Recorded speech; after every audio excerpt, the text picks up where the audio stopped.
नेपाल दर्पणमा साथी राधा ढुङ्गानासँगै अर्जुन पोखरेलको नमस्कार। नेपाल दर्पण उज्यालो रेडियो नेटवर्क काठमाडौँमा 90 मेगाहर्जसँगै देशभरि विभिन्न एफएम स्टेशनहरूबाट तथा मोबाइल एप्लिकेसन र अनलाइनबाट संसारभर एकसाथ प्रसारण भइरहेको छ। नेपाल दर्पण सुरु गरौं मुख्य खबरका शीर्षकहरूबाट। संयुक्त आन्दोलनमा जाँदा घाटा हुने भएकाले कंग्रेसले एक्लै आन्दोलन गर्नुपर्ने महामन्त्री कोइरालाको भनाई। प्रधानमन्त्री ओली रक्षात्मक हुँदै गएको र आफूहरू जित नजिकै पुगेको प्रचण्डको दावी। केपी ओली चाहिँ अब रक्षात्मक हुनेतिर गइसक्यो, उनीहरू चाहिँ डिफेन्सिभ हुने वातावरण बनि नै सक्यो। अस्तिको उनीहरूको चाहिँ पहिला धाक धप्को त धेरै लगाए। बैतडीमा मृत भेटिएकी बालिकाको बलात्कारपछि हत्या भएको पुष्टि। घटनालाई प्रदेश सरकारले गम्भीरतापूर्वक नलिएको सुदूरपश्चिम प्रदेशका सांसदहरूको आरोप। 6 महिनामा झण्डै 5 खर्ब रुपियाँ रेमिट्यान्स भित्रियो। विदेश जानेहरू 73% घटे। शेयर बजारमा दिनहुँ रेकर्ड बन्दै आज 37.5 अङ्कले बढेर अहिलेसम्मकै उच्च बिन्दुमा। म्यानमारमा सैन्य कु विरुद्ध प्रदर्शन चर्कँदै। भोलिदेखि देशका सबै प्रमुख शहरमा 5 जनाभन्दा धेरै व्यक्ति भेला हुन नपाउने। र राष्ट्रिय महिला लीग फुटबलमा एपीएफद्वारा चौदण्डी गढी 14 गोलले पराजित। पाकिस्तानले 18 वर्षपछि दक्षिण अफ्रिकासँगको टेस्ट जित्यो। श्रृङ्खला 2-0ले क्लिन स्वीप। उज्यालो रेडियो नेटवर्कबाट प्रसारण भइरहेको नेपाल दर्पणमा अब सुनौं पूरा खबर। नेपाल कम्युनिस्ट पार्टी नेकपाको प्रचण्ड नेपाल समूहका अध्यक्ष पुष्पकमल दाहाल प्रचण्डले प्रधानमन्त्री केपी शर्मा ओली अब पछाडि हट्न थालेको बताउनु भएको छ। एकीकृत अखिल नेपाल शिक्षक संगठन प्रथम राष्ट्रिय परिषद बैठकलाई आज काठमाडौँमा सम्बोधन गर्दै अध्यक्ष प्रचण्डले प्रधानमन्त्री केपी शर्मा ओलीको साथमा केही कार्यकर्ता बाहेक अरू कोही पनि नभएको र उहाँको छवि धुमिल भइसकेकोले ओली समूह रक्षात्मक भइसकेको दावी गर्नुभयो। उहाँले संविधान, लोकतन्त्र र गणतन्त्र विरुद्ध गएर प्रधानमन्त्री ओली इतिहासमै कलङ्कित हुन पुगेको पनि जिकिर गर्नुभयो।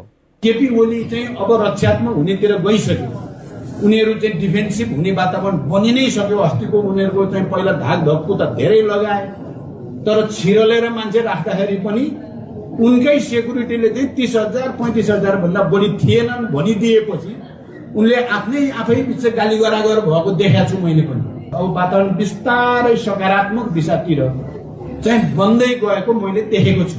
पछि 28 गतेको कार्यक्रमलाई हामीले ऐतिहासिक रूपले सफल पार्नु छ। कार्यक्रममा अर्का अध्यक्ष माधव कुमार नेपालले प्रधानमन्त्री केपी शर्मा ओलीको समूहलाई चोइटिएको संज्ञा दिँदै ओली बा समूह खोल्न सुझाव दिनुभयो।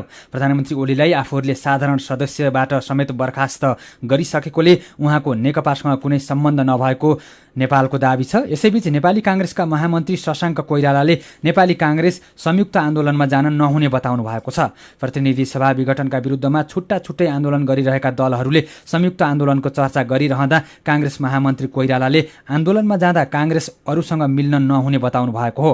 पूर्व प्रधानमन्त्री सुशील कोइरालाको 6औं स्मृति दिवसको अवसरमा भएको कार्यक्रममा महामन्त्री कोइरालाले नेपाली कांग्रेसको आफ्नै विचार र अस्तित्व भएकोले संयुक्त आन्दोलनमा जान नहुने बताउनुभयो। हामीले यो आन्दोलन गर्दाखेरि पनि हामीले कसैसँग मिल्नु हुँदैन।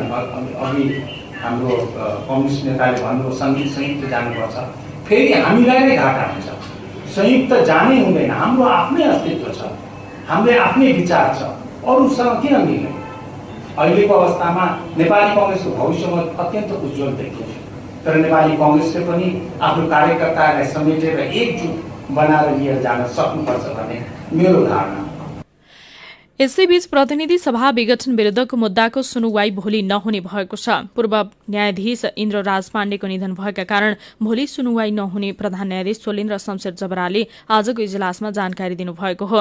इजलास पर्सि बुधबारदेखि पुनः निरन्तर हुनेछ। आजको बहसमा सरकारको पक्षबाट सरकारी वकिलहरूले बहस गरेका छन्। हिजो सरकारी वकिलहरूलाई पनि 15 मिनटको समय निर्धारण गर्नुभएका प्रधान न्यायाधीश जबराले आज तोकिएको समयमै बहस सिध्याउन पटक पटक निर्देशन दिनुभयो। वकिलहरूले संविधानमै भएको अधिकार प्रयोग गरेर प्रधानमन्त्रीले संसद विघटन गरेको बताइरहँदा प्रधान न्यायाधीश राणाले यो त पुरानै कुरा भयो, नयाँ केही भए भन्नुहोस् भन्नुभएको थियो।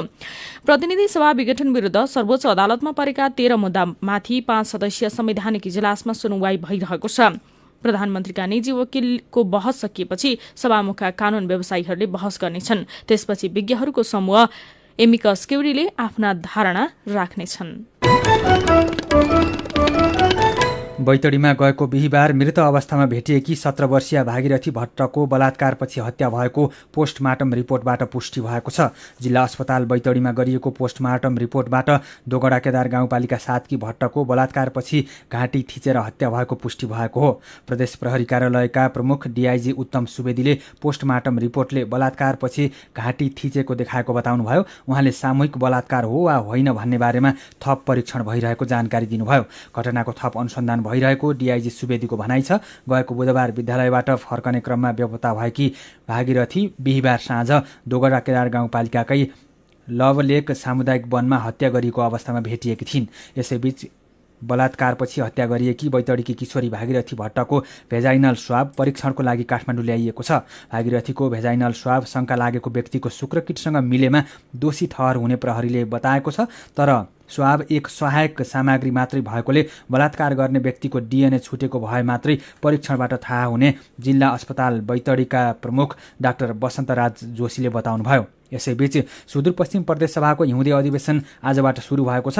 6 महिनापछि सुरु भएको हिउँदे अधिवेशनको पहिलो बैठकमा बोल्ने प्रदेश सभा सदस्यहरूले भागीरथी भट्ट हत्या प्रकरणलाई प्रदेश सरकारले गम्भीरतापूर्वक नलिएको आरोप लगाएका छन्। सांसदहरूले कञ्चनपुरमा निर्मला पन्तको बलात्कारपछि हत्या हुँदा सुतेको प्रदेश सरकार अहिले बैतडीमा भागीरथी प्रकरणमा समेत सुतिरहेको आरोप लगाएका हुन्। सुदूरपश्चिम प्रदेशमा प्रचण्ड नेपाल समूह नेतृत्वको सरकार रहेकोले त्यस पक्षका प्रदेशसभा सदस्यले सरकारको बचाउ गरेका छन् भने ओली समूहमा रहेका प्रदेशसभा सदस्यले सरकारको विरोध गरेका छन्। बैठकको पहिलो दिन 3वटा विधेयक दर्ता भएका छन्। प्रदेशसभाको अर्को बैठक फागुन 6 गते बस्नेछ।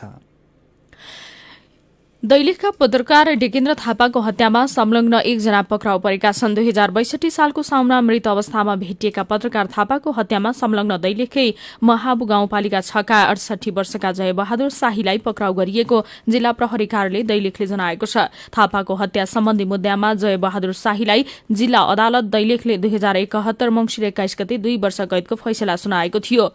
हत्या गरेर फरार भएको 16 वर्षपछि शाही पक्राउ पर्नु ठूलो उपलब्धि भएको प्रहरीले जनाएको छ। शाहीलाई प्रहरीले कैद भुक्तानका लागि दैलेख कारागार पठाएको छ। चालु आर्थिक वर्षको पहिलो 6 महिनामा झण्डै 5 खर्ब रुपियाँ रेमिट्यान्स भित्रिएको छ। साउनदेखि पुससम्म 4 खर्ब 95 अर्ब रुपियाँ रेमिट्यान्स भित्रिएको नेपाल राष्ट्र बैंकले जनाएको छ।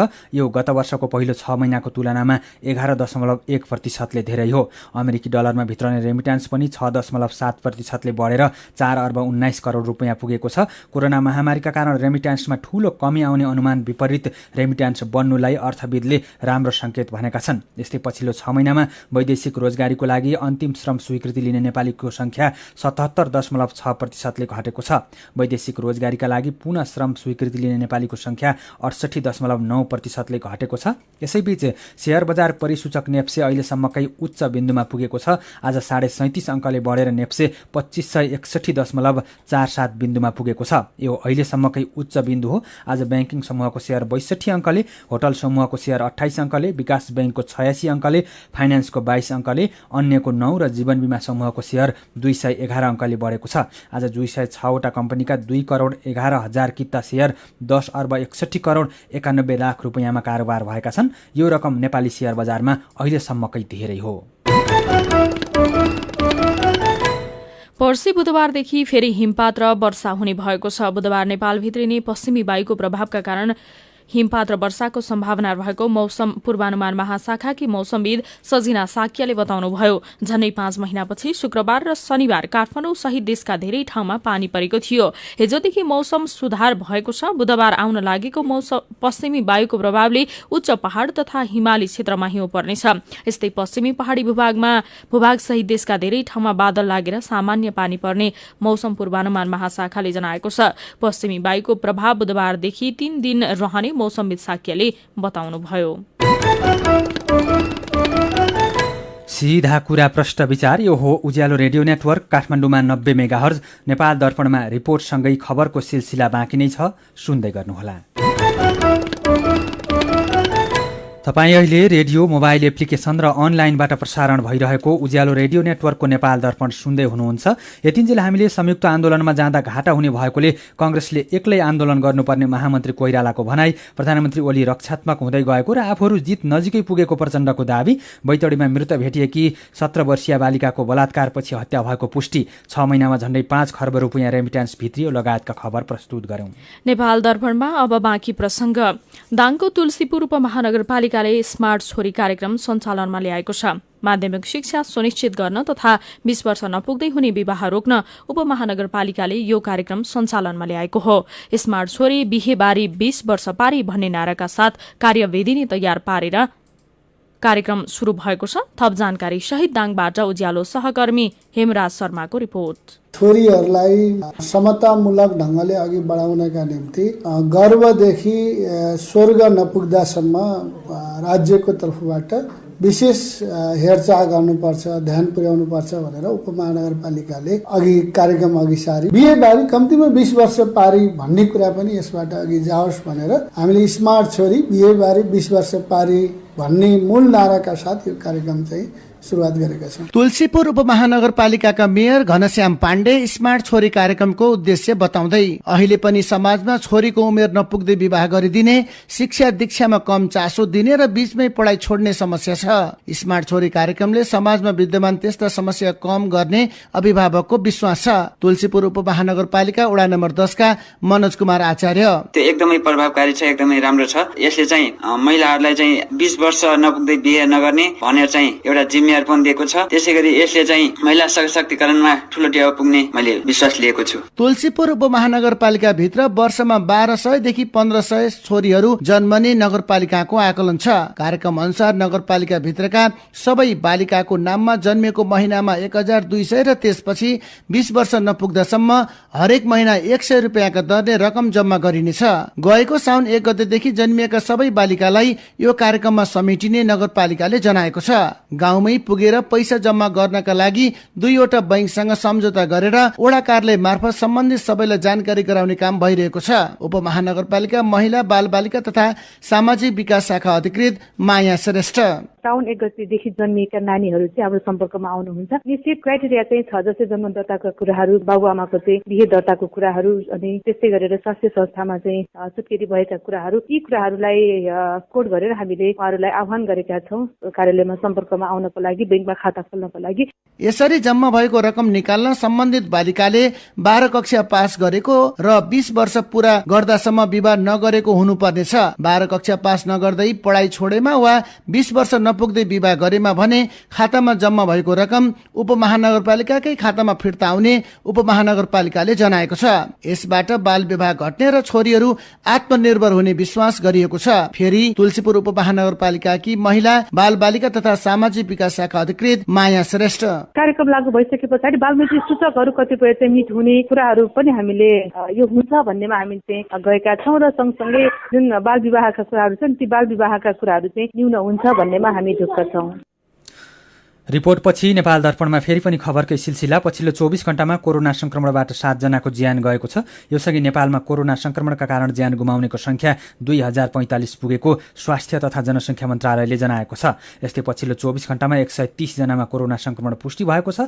योसँगै नेपालमा संक्रमितको संख्या 2,72,055 पुगेको छ। यस्तै पछिल्लो 24 घण्टामा 194 जना निको भएसँगै कोरोना संक्रमण मुक्त हुनेको संख्या 2,68,266 पुगेको छ।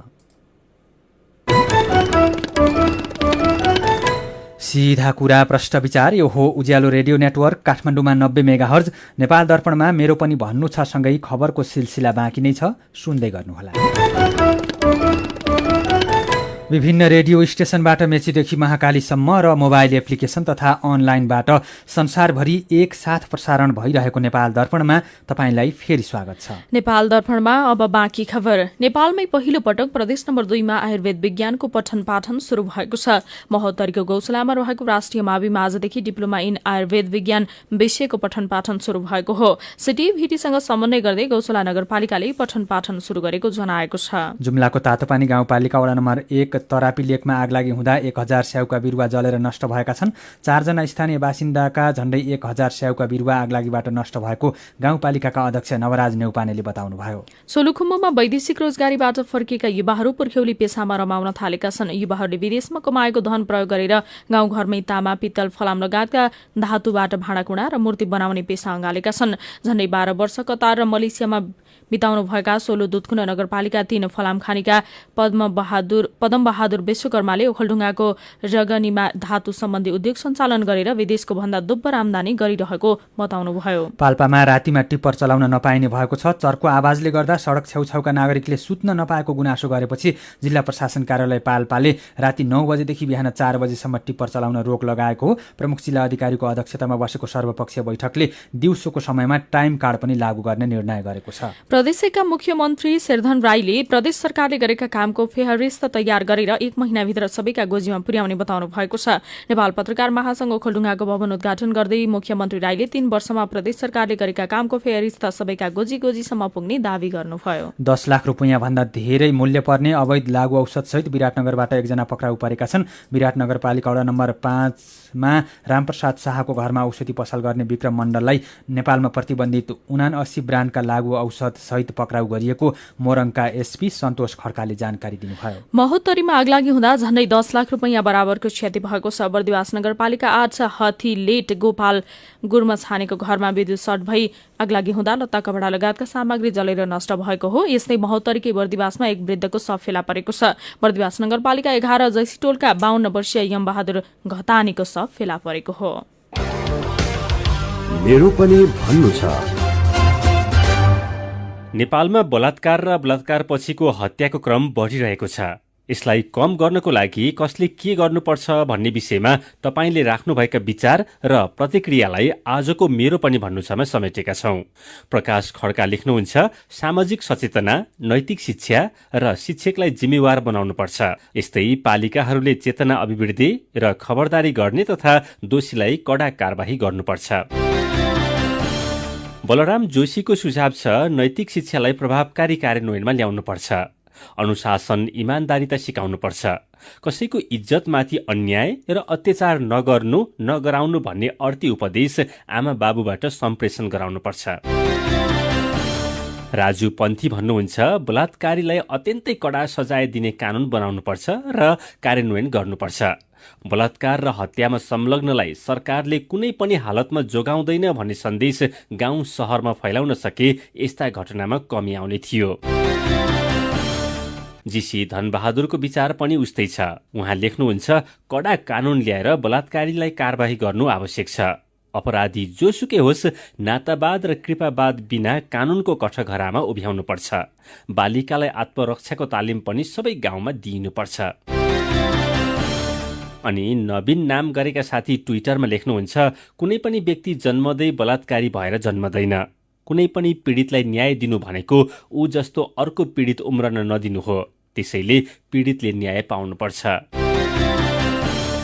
विचारका लागि तपाईलाई धन्यवाद। मेरो पनि भन्नु छ। मेरो पनि भन्नु छ प्रस्तुत गर्दै हुनुहुन्थ्यो साथी भोजेन्द्र बस्नेत। नेपाल दर्पणमा अब विदेशको खबर। म्यानमारमा सैन्य कु विरुद्ध भएको प्रदर्शन नियन्त्रणमा लिन प्रहरीले बल प्रयोग गरेको छ। लगातार प्रदर्शन भएको तेस्रो दिन 10,000 मानिस सहभागी भएपछि उनीहरूलाई रोक्न प्रहरीले पानीको फोहरा हानेको बीबीसीले जनाएको छ। पेसाकर्मीहरूले सैन्य कु विरुद्ध देशव्यापी बन्द आह्वान गरेका छन्। प्रदर्शनकारीहरूले प्रजातन्त्रवादी नेत्री आङ सान सुकी सहितका नेताहरूको रिहाई तथा प्रजातन्त्र पुनर्स्थापनाको माग गरेका छन्। सैनिक कु विरुद्धको प्रदर्शन बढ्दै गएपछि म्यानमारमा आज राति 8 बजेदेखि भोलि बिहान 4 बजेसम्म कर्फ्यू लगाइएको छ। भोलिदेखि देशका सबै प्रमुख शहरमा 5 जना भन्दा धेरै व्यक्ति भेला हुन नपाइने गरी निषेधाज्ञा जारी भएका छन्। म्यानमारको सेनाले गएको सोमबार सत्तारूढ नेशनल लिग फर डेमोक्रेसी पार्टीकी नेत्री आङ सान सुकी सहित शीर्ष नेतालाई पक्राउ गरी सत्ता कब्जा गरेको हो। सेनाले गएको नोभेम्बरमा भएको चुनावमा सुकीको पार्टीले धाँधली गरी बहुमत ल्याएको आरोप लगाएको छ। नेपाल दर्पणमा अब खेल खबर। राष्ट्रिय महिला लीग फुटबलमा सशस्त्र प्रहरीको एपीएफ क्लबले अपराजित यात्रा कायमै राखेको छ। एपीएफले आज उदयपुरको चौदण्डीगढी नगरपालिकालाई 14-0 गोलले हरायो। एपीएफको लागि सावित्रा भण्डारीले 8 गोल गरिन्। यस्तै अनिता केसी र अनिता बस्नेतले 2-2 तथा अनु लामा र रविना गोलेले 1-1 गोल गरे। आजको जितसँगै शीर्ष स्थानमा रहेको एपीएफको 21 अङ्क भएको छ। चौदण्डीगढीले अहिलेसम्म एउटा खेल पनि जित्न सकेको छैन। प्रतियोगितामा भोलि त्रिभुवन आर्मी र वालिङ नगरपालिका तथा नेपाल पुलिस क्लब र विराटनगर महानगरपालिका खेल्नेछन्। इङ्ल्याण्डसँगको पहिलो टेस्ट क्रिकेट जित्न भारतले 420 रनको लक्ष्य पाएको छ। पहिलो पारीमा 241 रनले पछि परेको भारतले दोस्रो पारीमा इङ्ल्याण्डलाई 178 रनमा अल आउट गरेपछि 420 रनको लक्ष्य पाएको हो। दोस्रो पारीमा भारतका रविचन्द्रन अश्विन एक्लैले 6 विकेट लिए। आजै आफ्नो दोस्रो पारीको ब्याटिङ थालेको भारतले चौथो दिनको खेल सकिँदा 1 विकेट गुमाएर 39 रन बनाएको छ। उसका रोहित शर्मा 12 रनमा आउट भए। अब भारतलाई जितको लागि 381 रनको खाँचो छ। 4 टेस्टको श्रृङ्खला खेल्न इङ्ल्याण्ड भारत भ्रमणमा रहेको छ। क्रिकेटकै अर्को प्रसङ्गमा दक्षिण अफ्रिकासँगको टेस्ट श्रृङ्खला पाकिस्तानले जितेको छ। दोस्रो टेस्ट 95 रनले जितेसँगै पाकिस्तानले श्रृङ्खला 2-0 ले क्लिन स्वीप गरेको हो। रावलपिण्डीमा 370 रनको लक्ष्य पछ्याएको दक्षिण अफ्रिका पाँचौं दिन 274 रन बनाउँदै अल आउट भयो। उसका एदी माक्रमले 108 रन बनाए। पाकिस्तानका हसन अलीले 5 र शाहिन अफ्रिदीले 4 विकेट लिए। पाकिस्तानले 18 वर्षपछि दक्षिण अफ्रिकासँगको टेस्ट श्रृङ्खला जितेको हो। सन् 2003 यता पाकिस्तानले दक्षिण अफ्रिकासँगको टेस्ट श्रृङ्खला जित्न सकेको थिएन। यी दुई देशबीच आउँदो बिहिबारदेखि 3 खेलको 2020 श्रृङ्खला सुरु हुनेछ। खेल खबरसँगै उज्यालो रेडियो नेटवर्कबाट प्रसारण भइरहेको नेपाल दर्पणको समय सकिनै लागेको छ। बिदा हुनु अघि आजका मुख्य खबरका शीर्षकहरू फेरि एकपटक। सशक्त आन्दोलनमा जाँदा घाटा हुने भएकाले कंग्रेसले एक्लै आन्दोलन गर्नुपर्ने महामन्त्री कोइरालाको भनाई। प्रधानमन्त्री ओली रक्षात्मक हुँदै गएको र आफूहरू जित्न जिकै पुगेको प्रचण्डको दावी। बैतडीमा मृत भेटिएकी बालिकाको बलात्कारपछि हत्या भएको पुष्टि। घटनालाई प्रदेश सरकारले गम्भीरतापूर्वक नलिएको सुदूरपश्चिम प्रदेशका सांसदहरूको आरोप। 6 महिनामा झण्डै 5 खर्ब रुपैयाँ रेमिट्यान्स भित्रियो। विदेश जानेहरू 73% घटे। शेयर बजारमा दिनहुँ रेकर्ड बन्दै आज 37.5 अङ्कले बढेर अहिलेसम्मकै उच्च बिन्दुमा। म्यानमारमा सैन्य कु विरुद्ध प्रदर्शन चर्कँदै भोलिदेखि देशका सबै प्रमुख शहरमा 5 जना भन्दा धेरै व्यक्ति भेला हुन नपाउने। र राष्ट्रिय महिला लीग फुटबलमा एपीएफद्वारा चौदण्डीगढी 14 गोलले पराजित। पाकिस्तानले 18 वर्षपछि दक्षिण अफ्रिकासँगको टेस्ट जित्यो। श्रृङ्खला 2-0 ले क्लिन स्वीप। आजको नेपाल दर्पण सकिएको छ। प्रविधिमा साथ दिने साथी सङ्घर्ष विष्टसँगै हामी राधा ढुङ्गाना र अर्जुन पोखरेल पनि बिदा हुन्छौँ। कोरोनाको जोखिम कायमै रहेकोले सुत्नु अघि पनि साबुन पानीले मिची 20 सेकेन्डसम्म हात धुन नबिर्सनुहोला। नमस्कार।